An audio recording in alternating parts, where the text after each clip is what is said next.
Boa noite, irmãos e irmãs da Escola de Formação de Discípulos, aqui é a FD da Igreja Resgate. Estamos aqui para mais uma quinta-feira, continuando agora o Novo Testamento. Vamos entrar aí no quarto Evangelho, terminando Atos, e já vamos iniciar hoje ainda as cartas paulinas, né? As cartas escritas pelo apóstolo Paulo. Nós estamos fazendo o módulo 5 da FD, que é Bibliologia, e hoje então estamos indo para a aula de número 16, começando, como eu disse, então, com o Evangelho escrito pelo apóstolo amado João, o Evangelho de João. O nome, identificado como João, aquele a quem Jesus amava, era o discípulo mais jovem, chamado por Cristo, até porque a revelação dada a ele ocorreu no final do século. Jesus escolhe um adolescente, um jovem, para estar junto dele, para poder perpetuar ali a mensagem até o final do século. A autoria, então, a tradição identificou João como o autor do Evangelho. Policarpo, entre 70 e 160 depois de Cristo, discípulo de João, atestou também a sua autoria, seguido depois por Irineu, são autoridades eclesiásticas da igreja do primeiro e segundo século.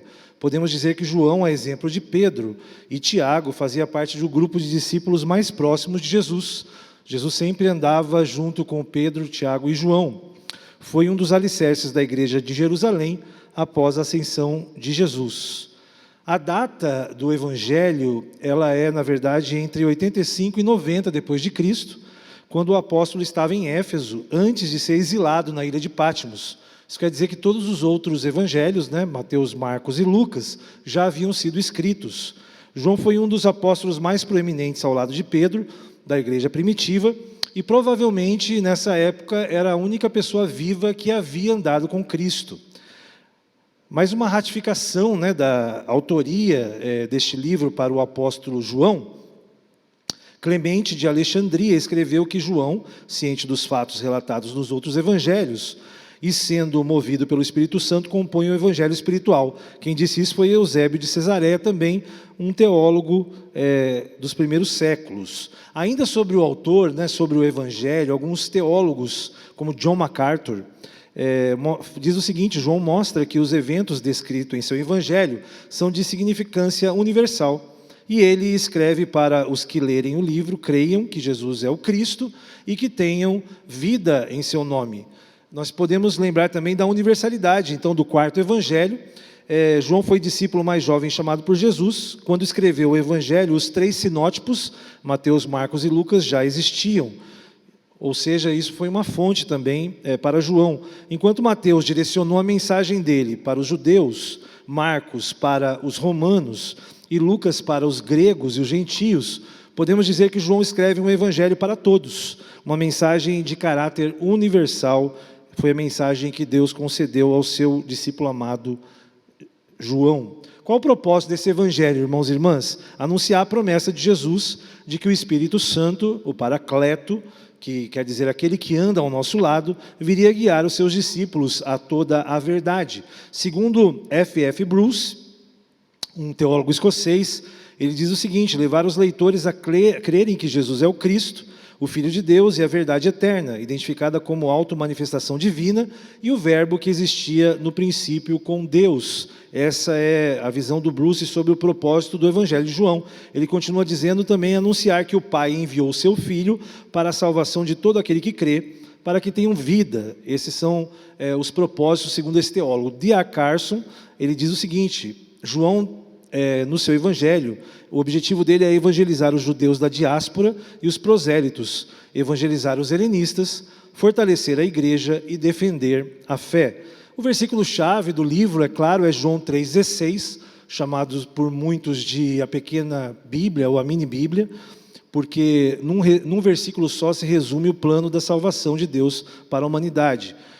E é um mistério também que todo mundo sabe esse versículo de cor, João 3,16 parece que já vem embutido quando você aceita Jesus. Então é porque Deus amou o mundo de tal maneira que deu seu Filho unigênito para que todo aquele que nele crê não pereça, mas tenha a vida eterna. Sobre o esboço do Evangelho de João, o quarto Evangelho, a gente pode estar definindo aqui pelos temas abordados em alguns capítulos. O capítulo 1 fala sobre a encarnação de Jesus. No princípio era o Verbo era Deus e o Verbo estava com Deus.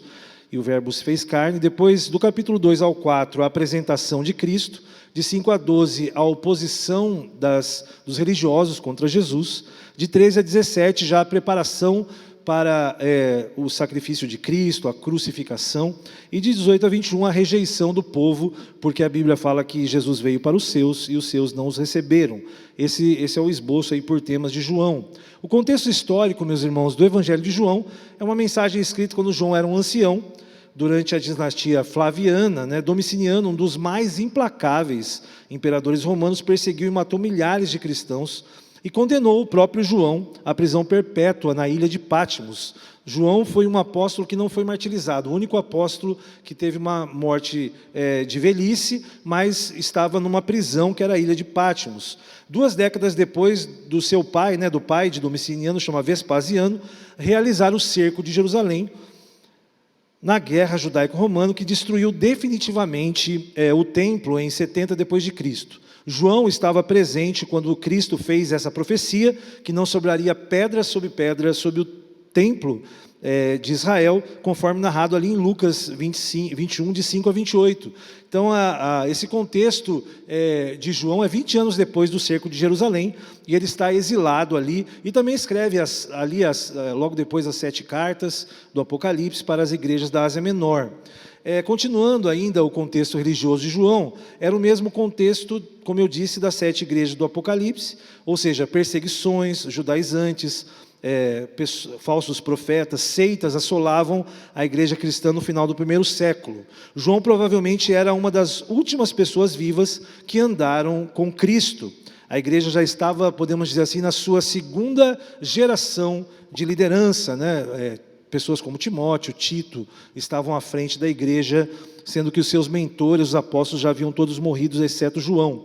O contexto religioso do judaísmo, 2 décadas depois da chamada segunda diáspora judaica, que foi o que aconteceu em 70 depois de Cristo, lembrando que a primeira diáspora foi na invasão pela Babilônia em 586 antes de Cristo, e os saduceus foram extintos nessa segunda diáspora, e o povo de Israel se espalhou pela Ásia Menor, África e sul da Europa, né?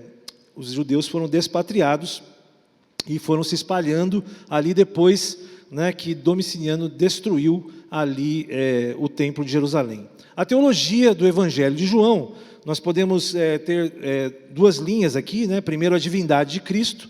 Jesus era 100% homem, mas também 100% Deus. E a salvação somente por meio de Jesus Cristo, que é o único caminho para que se leve ao Pai. João escreveu para provar que Jesus era o Cristo, o Messias prometido para os judeus e o Filho de Deus para os gentios. Tinha em mente levar os seus leitores a crerem em Jesus, a fim de que, crendo, tivessem vida em seu nome. A palavra-chave do Evangelho é crer, tanto que ela encontra-se em suas diversas formas e citada quase que 100 vezes no livro de João. Ele se refere a crer e a fé. São 100 citações dessa palavra, que também é uma palavra-chave do Evangelho de João. Segundo Mary Tenney, em João 20... de 20 a 31, algumas palavras-chave podem também perfeitamente resumir a essência apologética do livro, ou seja, apologética é aquilo que você elenca como defesa sobre algum tema, né, polêmico a ser tratado, temas teológicos. Então, a apologética de João primeiro, sinais que são apresentados para mostrar o poder de Cristo e ratificar a sua divindade. Também fala creiais, é descrito 98 vezes com variações em todo o Evangelho, e vida é o significado claro do que é concedido na salvação e a mais alta experiência que o homem pode experimentar. Então, Mary Tenney diz que os temas tratados em defesa do Evangelho por João são os sinais, a fé e a vida. Essa é a questão aqui teológica. Vamos para a cristologia, lembrando que os evangelhos falam da boa notícia de Cristo, ou seja, os evangelhos é tudo sobre Jesus, mas cada evangelho traz uma referência a Cristo, e a chave hermenêutica para João, para o evangelho, são as declarações de Jesus Cristo descritas por João, que remetem ao grande eu sou, né, ao Deus Yahvé, Adonai, né, adorado pelos judeus. Jesus falou várias vezes, eu sou o pão da vida, está lá no capítulo 6, eu sou a luz do mundo, está no capítulo 8, eu sou a porta das ovelhas, capítulo 10, eu sou o bom pastor, versículo 10, ainda capítulo 10, eu sou a ressurreição e a vida, eu sou o caminho, a verdade e a vida, eu sou a videira verdadeira. Jesus se afirmando como Filho de Deus e como Deus propriamente na Trindade Santa, né, como papel de Filho, mas Ele também é Deus com o Espírito Santo e o Pai. Interessante essa característica do eu sou no livro de João, né? A cristologia ainda podemos dizer que o Evangelho de João então apresenta Jesus Cristo como o Filho de Deus. Separei aqui 1 João 5,5, que é na verdade também uma epístola, uma carta escrita pelo próprio João, lembrando, meus irmãos, que João é o segundo maior escritor do Novo Testamento, logo depois de Paulo, e ele escreve 5 livros, né? O Evangelho, 3 cartas e também Apocalipse, né? São os livros aí do apóstolo João, o apóstolo amado. Está lá dizendo em 1 João 5,5, ele mesmo diz: quem é o que vence o mundo, senão aquele que crê ser Jesus, o Filho de Deus? A nossa fé é o segredo, meus irmãos e irmãs, para vencermos o mundo e as suas tentações e a concupiscência da carne. Então, o Evangelho de João é essa mensagem universal de que nós somos salvos pela fé no Evangelho da graça, e Jesus é o caminho, né, para que a gente chegue à presença de Deus. Essa é a mensagem desse Evangelho escrito pelo apóstolo amado. Vamos para o livro de Atos, um livro escrito pelo autor de um dos evangelhos, que é Lucas, um médico, né, amado segundo Paulo, discípulo de Paulo. Atos dos Apóstolos narra o ministério, né, de Pedro, de Paulo e de outras pessoas importantes, como Barnabé, o próprio Filipe, irmãos e irmãs, né, do primeiro século, como Estevão, o primeiro mártir.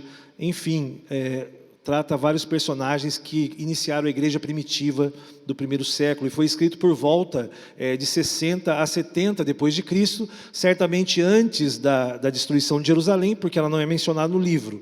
Então a autoria é de Lucas, que escreveu a Teófilo, lembrando que Atos é o segundo tratado, a gente poderia chamar Atos também de segundo Lucas, né, ou o segundo evangelho de Lucas, mas ele é uma continuidade então, como segundo tratado. É o companheiro nas viagens de Paulo, esteve com eles em muitas prisões, inclusive, e é um historiador detalhista que, além de consultar fontes orais, também relatou o que viu, né? Lucas não teve a experiência de encontrar com Cristo, mas fez uma obra biográfica de Jesus inspirada pelo Espírito Santo, um livro muito importante para nós cristãos, porque é no livro de Atos que, em Antioquia, os do caminho foram chamados pela primeira vez de cristãos. Interessante, né? Lembrar desse livro de Atos.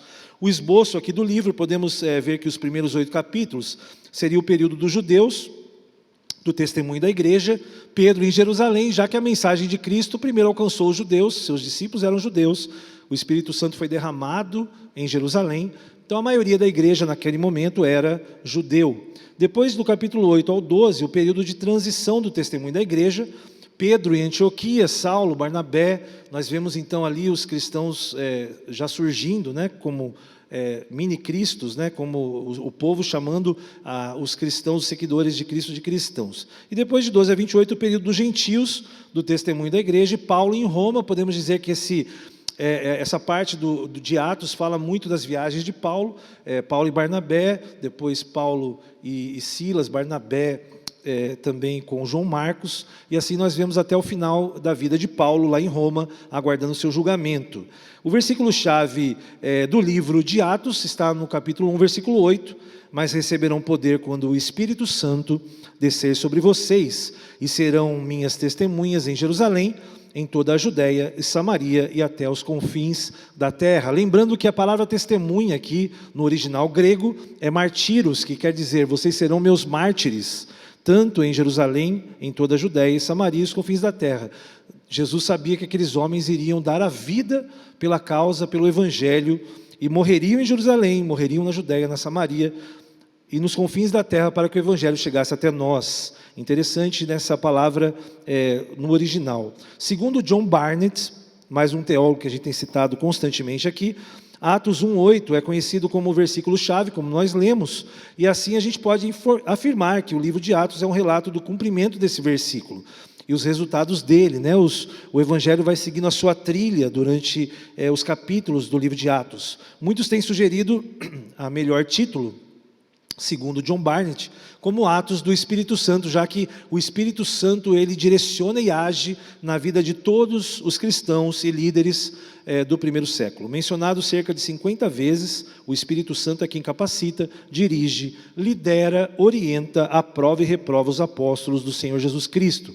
Trata-se de um período de suma importância na história cristã, pois diz respeito à fundação da igreja do Senhor Jesus Cristo. Atos, então, é tudo a respeito da igreja, e nós costumamos dizer que Atos 29, né, que não existe essa página, né, Atos só tem 28 capítulos, nós dizemos que o Atos 29 é escrito por cada um de nós, por cada geração que proclama o Evangelho de Cristo. O contexto histórico do livro de Atos é o período da dominação romana, conforme estudamos no período intertestamentário, né? Nós estamos aí na metade do primeiro século, perseguições dos judeus, dos romanos, mas a igreja continua a crescer de maneira exponencial, e facções internas já começam a surgir, problemas dos judeus helenistas, dos judaizantes, dessa visão, né, dos gentios que vão chegando. Então, uma igreja que sofria tanto externa como internamente, mas que crescia de maneira inigualável. É isso que nós vemos, né, no discorrer do texto de Atos. A teologia desse livro, escrito por Lucas, está principalmente no estabelecimento da igreja, da eclésia, a universalidade da salvação, porque gentios e gregos começam a ser convertidos ao Senhor e recebem o Espírito Santo, assim como os judeus, e a obra propriamente dita do Espírito Santo de Deus está narrada nas linhas do livro de Atos. Graham Scrooge diz o seguinte: o sentido do livro não é tanto biográfico ou somente histórico, mas espiritual. Seu propósito dominante é relatar que o Senhor ressurreto fez por muitos servos em muitos lugares, em benefício de muita gente pelo seu Espírito. Atos é um livro singular, inspirado por Deus, para edificar a igreja de Cristo. Todo cristão deve ler a história de Atos, porque ela fala a respeito de cada um de nós que fomos alcançados. Nós somos os confins da terra aqui no Brasil em relação à Palestina, onde tudo começou ali em Jerusalém. Cristologia, né? Como John MacArthur, um dos grandes pregadores do nosso século, diz o seguinte sobre Jesus como chave hermenêutica de Atos. O livro de Atos narra o ministério de Jesus, que é transferido para os seus discípulos. A missão deles era proclamar a Cristo ressurreto e cumprir a grande comissão outorgada por Jesus, ide, pregar o Evangelho, né? Os discípulos testemunharam a salvação em Cristo, acompanhada de sinais, maravilhas, pelo poder do Espírito Santo. Esta é a cristologia segundo John MacArthur. Podemos dizer então que o livro de Atos apresenta Jesus como aquele que é o Senhor da igreja. Separei Colossenses 1, 17 e 18, que fala o seguinte: Ele é antes de todas as coisas, nele tudo subsiste, ele é a cabeça do corpo da igreja, ele é o princípio, o primogênito entre os mortos, para que em todas as coisas ter a primazia. Que maravilha saber que Jesus é aquele que lidera a sua igreja, e ele é o noivo que está para voltar e nos levar como noiva nos ares, seremos arrebatados, aquela sua igreja santa, sem ruga, sem mácula, a igreja que Jesus estabeleceu e que aconteceu em Jerusalém com o derramar do Espírito Santo ali em Pentecostes. Essa é a história, né, do livro de Atos, tão importante para nós mesmo em nossa geração. E vamos agora entrar, né, deixamos aí os evangelhos e o livro de Atos, que é a parte histórica, vamos dizer assim, do início, né, da metade do século, e entramos agora nas epístolas paulinas, com o livro de Romanos. A autoria Saulo, posteriormente conhecido como Paulo, em torno do ano 57 depois de Cristo. O que nós podemos dizer sobre Paulo?